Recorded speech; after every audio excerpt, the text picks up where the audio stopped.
इन बातों के पश्चात किसी ने यूसुफ से कहा, सुन, तेरा पिता बीमार है। तब वह मनश्शे और एप्रैम नाम अपने दोनों पुत्रों को संग लेकर उसके पास चला।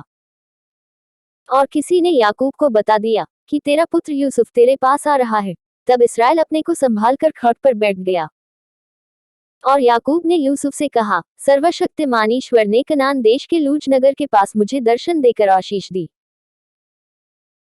और कहा, सुन, मैं तुझे फुला फुला कर बढ़ाऊंगा और तुझे राज्य राज्य की मंडली का मूल बनाऊंगा और तेरे पश्चात तेरे वंश को यह देश दे दूंगा जिससे कि वह सदा तक उनकी निज भूमि बनी रहे। और अब तेरे दोनों पुत्र जो मिस्र में मेरे आने से पहले उत्पन्न हुए हैं वे मेरे ही ठहरेंगे, अर्थात जिस रीति से रूबेन और शिमोन मेरे हैं उसी रीति से एप्रैम और मनश्शे भी मेरे ठहरेंगे। और उनके पश्चात जो संतान उत्पन्न हो वह तेरे तो ठहरेंगे, परंतु बंटवारे के समय वे अपने भाइयों ही के वंश में गिने जाएंगे।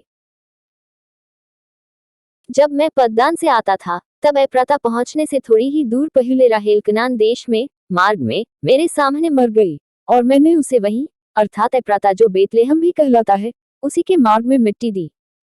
तब इसराइल को यूसुफ के पुत्र देख पड़े और उसने पूछा, ये कौन है? यूसुफ ने अपने पिता से कहा, ये मेरे पुत्र हैं जो परमेश्वर ने मुझे यहाँ दिए हैं। उसने कहा, उनको मेरे पास ले आ कि मैं उन्हें आशीर्वाद दूं। इसराइल की आंखें बुढ़ापे के कारण धुंधली हो गई थी, यहाँ तक कि उसे कम सूझता था। तब यूसुफ उन्हें उनके पास ले गया और उसने उन्हें चूमकर गले लगा लिया। तब इसराइल ने यूसुफ से कहा, मुझे आशा न थी कि मैं तेरा मुख फिर देखने पाऊंगा, परंतु देख, परमेश्वर ने मुझे तेरा वंश भी दिखाया है। तब यूसुफ ने उन्हें अपने घुटनों के बीच से हटाकर और अपने मुंह के बल भूमि पर गिर के दंडवत की। तब यूसुफ ने उन दोनों को लेकर, अर्थात एप्रैम को अपने दाहिने हाथ से कि वह इसराइल के बाएं हाथ पड़े, और मनश्शे को अपने बाएं हाथ से कि इसराइल के दाहिने हाथ पड़े, उन्हें उसके पास ले गया। तब इसराइल ने अपना दाहिना हाथ बढ़ाकर एप्रैम के सिर पर जो छोटा था और अपना बायां हाथ बढ़ाकर मनश्शे के सिर पर रख दिया। उसने तो जानबूझकर ऐसा किया, नहीं तो जेठा मनश्शे ही था। फिर उसने यूसुफ को आशीर्वाद देकर कहा, परमेश्वर जिसके सम्मुख मेरे बापदादे इब्राहिम और इसहाक अपने को जानकर चलते थे वही परमेश्वर मेरे जन्म से लेकर आज के दिन तक मेरा चरवाहा बना है। और वही दूत मुझे सारी बुराई से छुड़ाता आया है। वही अब इन लड़कों को आशीष दे और ये मेरे और मेरे बापदादे इब्राहिम और इसहाक के कहलाएं और पृथ्वी में बहुतायत से बढ़ें।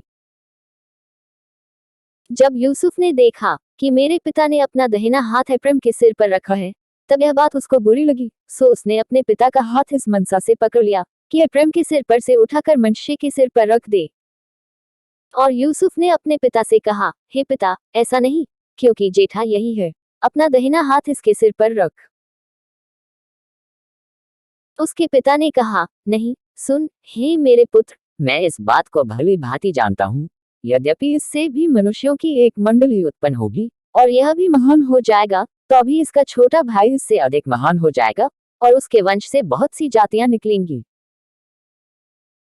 फिर उसने उसी दिन यह कहकर उनको आशीर्वाद दिया कि इस्राएली लोग तेरा नाम ले लेकर ऐसा आशीर्वाद दिया करेंगे कि परमेश्वर तुझे एप्रैम और मनश्शे के समान बना दे। और उसने मनश्शे से पहले एप्रैम का नाम लिया।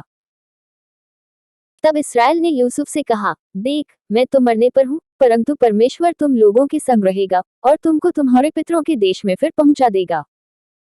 और मैं तुझको तेरे भाइयों से अधिक भूमि का एक भाग देता हूँ जिसको मैंने एमोरियों के हाथ से अपनी तलवार और धनुष के बल से ले लिया है।